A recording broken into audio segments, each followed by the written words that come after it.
What happens when you take Balatro and add dice mechanics? You get a small indie game called The End Protocol. Let's see why this bold idea may be getting a little bit ahead of itself. The developer of this game kindly reached out to me and asked me if I could make a video. I normally do devlogs for my own games, but I figured this would be a great opportunity to give my perspective on what is clearly a passionate developer with an over-ambitious project. First, I like to open the Steam store page. Why? Because it's the most important part of game development. This is what players will see before they even attempt to touch your game. The title of this game is half in English and half in Chinese. I'm pretty sure Steam allows you to localize your store page, so I'm not exactly sure why you would do this. The description of the game is good, but perhaps a bit too long. It repeats words like roguelike, forge, and fight. Cheese meow. Fun name. I like it. Good job with the about section. I personally don't read too much into it. It does look like it's mostly repeating the trailer footage, but it's nice to see GIF animations. I'm not exactly sure what synthetic calculation means, but perhaps one of you can clarify in the comments. Nothing special in the requirements section. It's a fairly simple pixel art game, but we do have 3 reviews and none of them are in English. This is gonna be good. The first review is in Chinese and it says the UI is eye straining, the gameplay is unfriendly, and I'm confused. The second review is also in Chinese and it says the game is completely illogical. The third review is in Spanish surprisingly and it says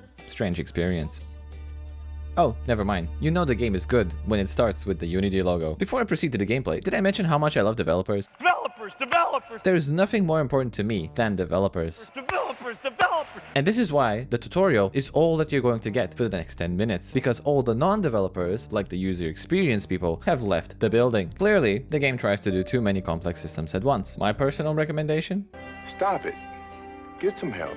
Exiting our little home bunker, we get another tutorial. Opening our backpack, we get another tutorial. The first bit of gameplay, another tutorial. After a few more steps of gameplay, I died. Apparently, I had left my medication at home and my lungs simply gave up, but that's okay. This is a roguelike. We can start all over again. And when I say start over, I mean start over with another tutorial.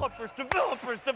Eventually, I figured out that you can explore different patches of land, which opens up the combat and exploration menu. I never got into combat while playing the game, but I do like the concept of volunteering to explore. The old Pokemon style of exploring and fighting seems a bit dated by today's standards. Sadly, this is as far as I was able to get into the game. I felt a bit too jarred and confused for most of the duration. However, putting together all the tutorials we just witnessed, we can make out a somewhat interesting game. I feel like this game tries to do too much at once. There are relics, there's inventory management, there's a character equipment menu. Overall, the concept is very interesting, but the execution is just somewhat confusing and perhaps poorly translated. All these different systems live within the home bunker as separate UI, and that makes them feel separated, whereas in reality, they should be serving the same purpose, which is improving the character that you are in this game. I like the art style and I like the music. I feel like the developer has put in a lot of effort into making this game. I just feel like he's not able to put it together in a nice package. But I'm just a guy on the internet. Do let me know if you do like these dev reviews and if it's something that you would like to see more of.